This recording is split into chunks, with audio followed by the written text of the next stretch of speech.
மச்சான் நான் தான் அப்போவே சொன்னல பேயெலாம் இல்லைன்னு. நீ மட்டும் ஒன்று சொல்லு மச்சான், பெருகிட்டு பாய் போட்டு இங்கேயே பார்த்துடலாம் ப்ளீஸ் மச்சான், சொல்கிறா. என் ஃபோன் எடு. எதுக்கு மச்சி? அதில் ஒரு மந்திரம் டவுன்லோட் பண்ணியிருக்கேன். திருப்பியுமாடா? இப்போ தானடா முடித்தோம். லாஸ்ட் சான்ஸ், ஒரே ஒரு ட்ரைடா. சொன்னால் கேட்க மாட்டேன் மச்சி. செல் தட் கண்டிஷன்ரா. சார்ஜர் எடுத்துனா போ.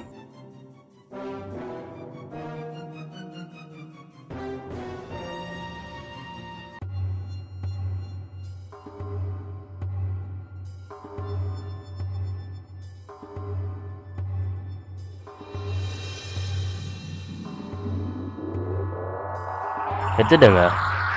ஃபஸ்ட்டே கேட்க மாட்டேடா.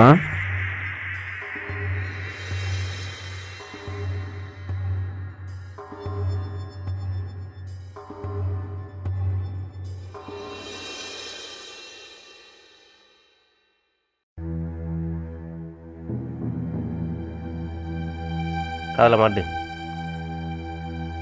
மாட்றா மச்சான். இந்த ஃபோனில் வர ஆடியோ மனசுக்குள்ளே சொல்லின்னு விபூதி எடுத்து படத்து மேலே போடு.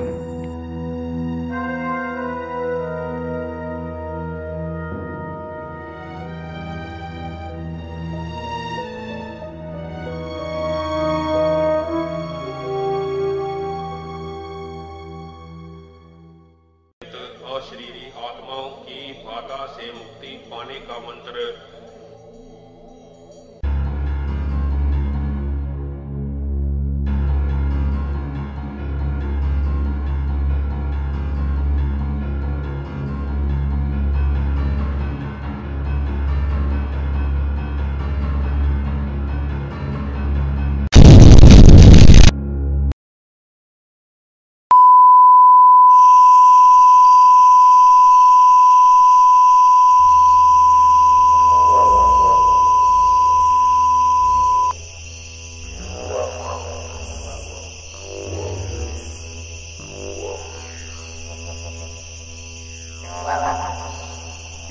ஏய் சந்தோஷே, ஏய் சந்தோஷே, ஜா ஏய் ஏந்திரா ஏய்.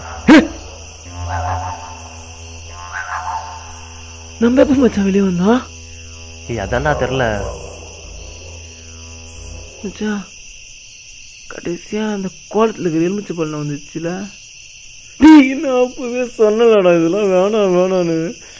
இப்போ பாரு மச்சான், அந்த பேய் தானே நம்மளாச்சு எங்கே தெரிஞ்சிச்சு. ஏய் அப்போ அந்த கோலமாக மொத்தமாக வேலை செஞ்சிச்சுல. அப்போ அந்த கோலத்தை அழிச்சிட்டா போயிடும்ல.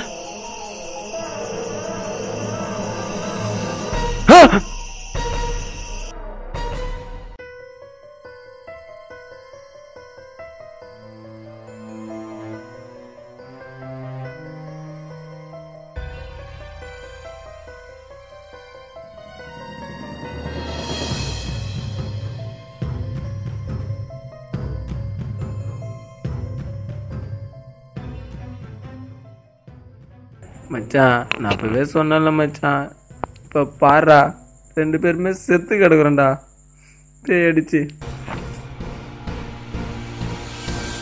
இவங்க 2 பேரும் செத்ததுக்கு பேய் தான் காரணம் அப்படின்னு நீங்க நினைச்சீங்கன்னா அது உங்களுடைய பிழை. உண்மை என்னன்னா இவங்க அறியாமல் செய்த பிழை. செல்போன்ஸில் சார்ஜ் போட்டுக்கிட்டே பேசுறதுனாலையோ ஹெட்செட்டு மாட்டிக்கிட்டு பாட்டு கேட்கறதுனாலையோ ஏற்படக்கூடிய பெரிய விளைவிற்கான எடுத்துக்காட்டு தான் இப்போ நீங்கள் பார்த்த இந்த குடும்பம். ஒருவேளை நீங்கள் யோசிச்சிருக்கலாம் அந்த எலுமிச்சை பழைய நகர்ந்துச்சுன்னு. சத்தியமாக சொல்கிறேன், எங்களுக்கே தெரியாது.